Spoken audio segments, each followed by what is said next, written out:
And there is a bit of a challenge for healthcare professionals in that sales isn't what we're drawn to or coached in or trained in. My training was in emergency medicine, and I've reflected on that. That's one of the best sales training programs anyone could go through, because you're constantly selling patients.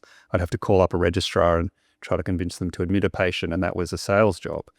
And we all do that, and nurses do that all the time. You've got to convince the doctor that your patient is in pain and needs analgesia, or you've got to convince the nurse that a certain patient needs an additional element of care. So it's not that we're not trained in the art of persuasion, not trained in the art of putting a case forward, but suddenly we get into our own businesses and there's a feeling of awkwardness around sales and being salesy. How do you navigate that? How do you maintain your integrity with your patients while still putting the case forward for what they need and what your business needs?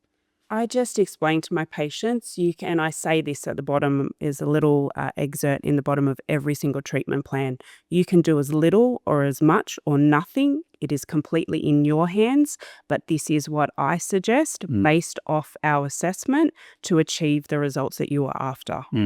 And I think if you put the emphasis on the plan of care for that patient, be authentic. Our clinic has 4 core values: authenticity, advocacy, care, and excellence.